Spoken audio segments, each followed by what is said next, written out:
নমস্কার দর্শক বন্ধুরা, রেস স্পোর্টসের পর্দায় আপনাদের সকলকে স্বাগত জানাই। এই মুহূর্তে আমি দাঁড়িয়ে রয়েছি যুব ভারতী ক্রীড়াঙ্গনের ট্রেনিং গ্রাউন্ড 1-এর ঠিক বাইরেটাতে।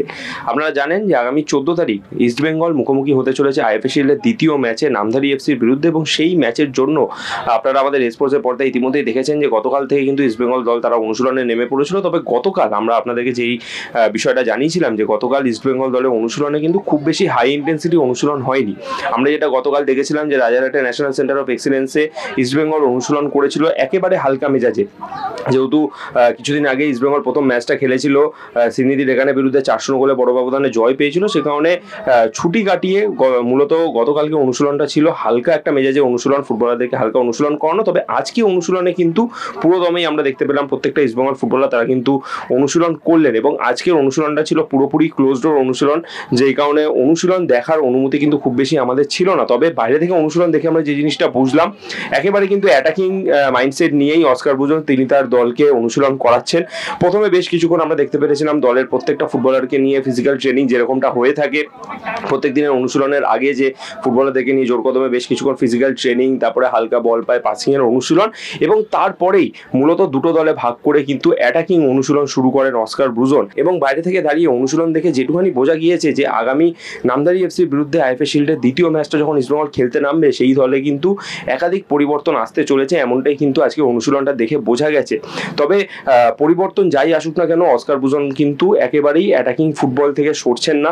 নামধারীর বিরুদ্ধে আপনারা জানেন যে ডুরান্ড কাপে যখন ইস্টবেঙ্গল মুখোমুখি হয়েছিল, সেই ম্যাচটা কিন্তু নামধারীর বিরুদ্ধে যথেষ্ট চ্যালেঞ্জিং ম্যাচ হয়েছিল ইস্টবেঙ্গলের কাছে। ফলে এই ম্যাচটাও আইএফএ শিল্ডের এই ম্যাচটাও কিন্তু ইস্টবেঙ্গল একেবারেই হালকাভাবে নিচ্ছে না, এবং ইস্টবেঙ্গলও কিন্তু জানে যে এই ম্যাচটা জিততে পারলেই আইএফএ শিল্ডের ফাইনালে কিন্তু জায়গা পেয়ে যাবে ইস্টবেঙ্গল, এবং ফাইনালে যদি ইস্টবেঙ্গল ওঠে সেক্ষেত্রে কিন্তু একটা কলকাতা ডার্বি হওয়ারও সম্ভাবনা রয়েছে। সেই কারণেই কিন্তু পুরো দমে নিজের দলকে তৈরি রাখছেন East Bengal head coach Oscar Bruzon.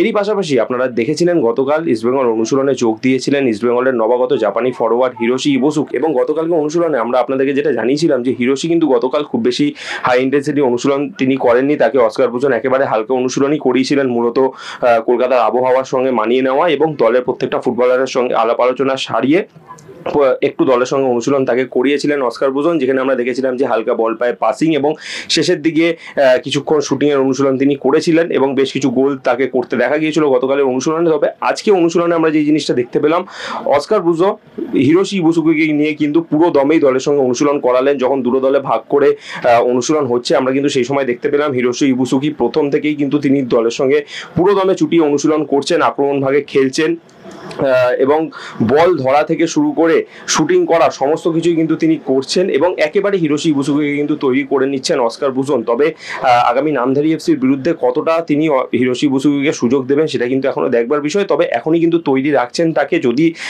শেষের দিকে কিছুক্ষণের জন্য ম্যাচে নামিয়েও যদি হিরোশিকে সুযোগ দেওয়া যায়, কারণ যদি ফাইনাল ইস্টবেঙ্গল যায় সেক্ষেত্রে পরবর্তী ফাইনাল ম্যাচটা কিন্তু ডার্বি হলেও হতে পারে, যেই কারণে ইবুসুকিকে কিন্তু এখন থেকেই তৈরি করে নিচ্ছেন East Bengal head coach Oscar Bruzon.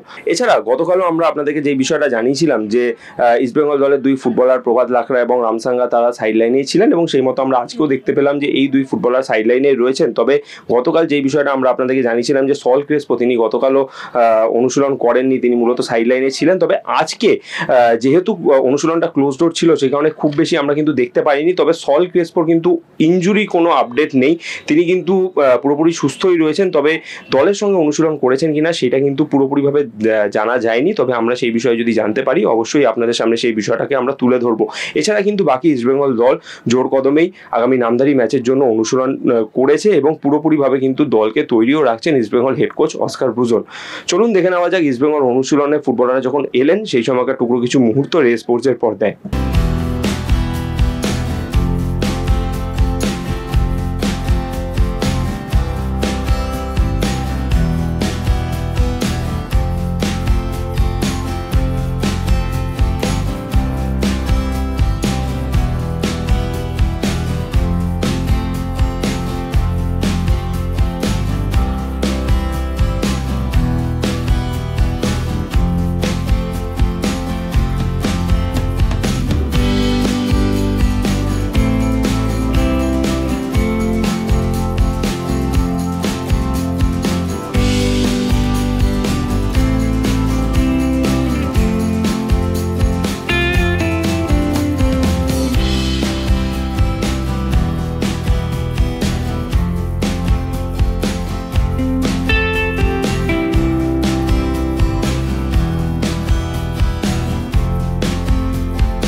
যুব ভারতী ক্রীড়াঙ্গন থেকে সায়ন দে, রে স্পোর্টস।